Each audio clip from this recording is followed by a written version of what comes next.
콜롬비아 마약 전쟁.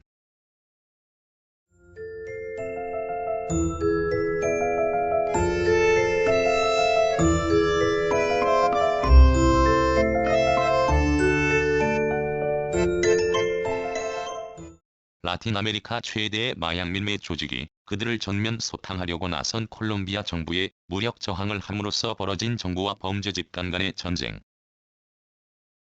콜롬비아 정부가 콜롬비아 마약 조직으로 인한 최대 피해국인 미국의 압력과 마약 공급이라는 국가의 이미지를 개선하기 위해 1989년 8월 14일 코카인 밀매 조직에 대한 소탕 작전을 벌이자 이에 무장한 마약 조직이 강경 대응함으로써 양자의 대결은 내전의 양상을 띠기 시작했다.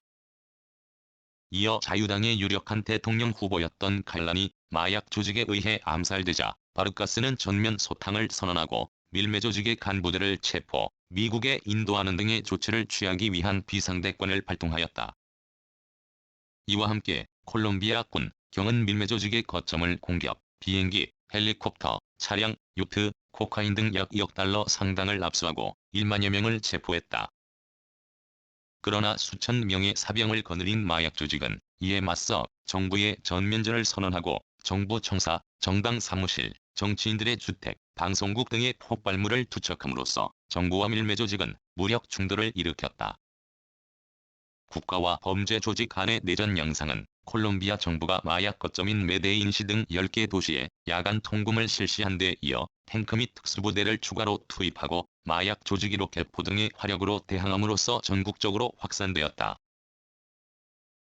한편 국내 소비 마약의 약 80%가 콜롬비아 마약 조직에 의해 밀입되어 막대한 피해를 입고 있던 미국은 콜롬비아 정부의 마약 조직 소탕을 지원하기 위해 전투기, 헬리콥터 등 6,500만 달러 상당의 군사장비와 200여 명의 군사지원단을 파견하는 등 콜롬비아 마약 전쟁에 본격적으로 개입하였다. 콜롬비아군은 작전 초기에 2만여 명을 검거하고 143대의 항공기 및 헬리콥터, 수백 대의 보트와 차량을 압수하였다.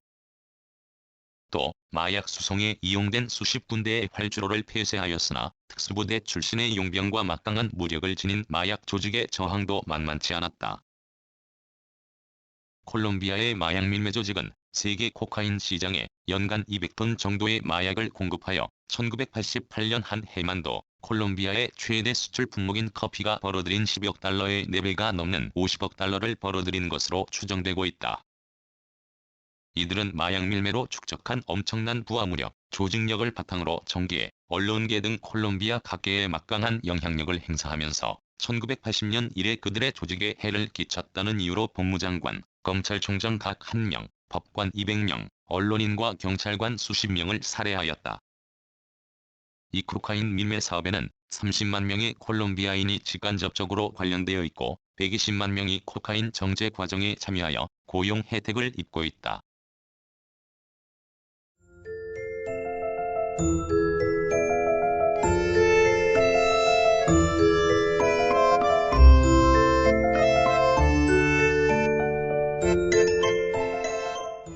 크림 전쟁.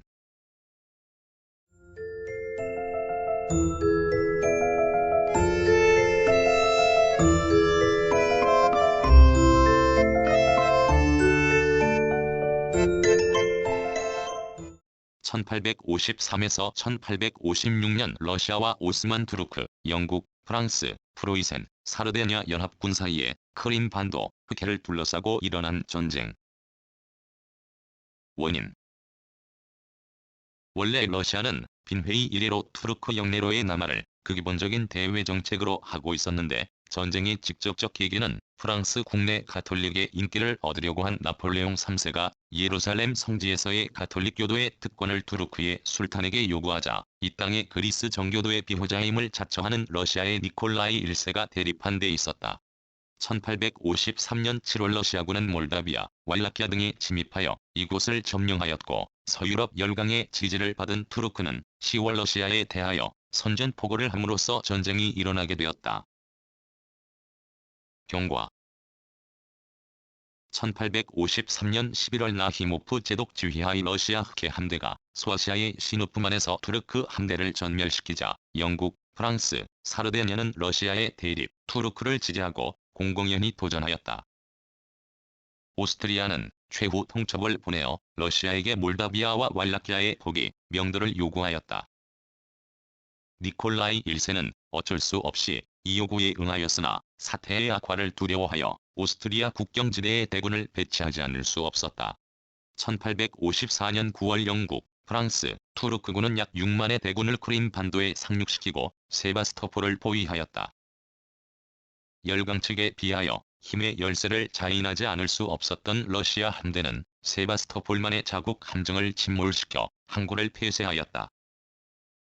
한편 육상의 러시아군은 주민들의 지원 아래 진지를 구축하고 적이 포격에 맞서 장장 11개월간이나 버티어 요새를 지켜냈으나 1855년 8월 말연합군에게 세바스토폴이 남쪽을 점거당하고 북방으로 퇴각하였다. 결과 니콜라이 1세는 전쟁 중인 1855년 2월에 사망하였으며 뒤를 이은 알렉산드르 2세는 러시아에서의 근본적 개혁의 필요성을 깨닫고 1856년 3월 파리에서 강화조약을 체결하였다.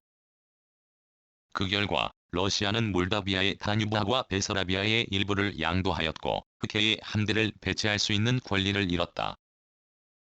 흑해는 중립이 선언되어 양해 협은 통상상의 자유항행은 인정되었으나 군함의 통과는 일체 금지되었다. 러시아 국내에서는 패전을 계기로 근대화를 지향하는 운동이 일어나 1861년에 농로해방을 비롯하여 일련의 개혁 사업이 추진되었다.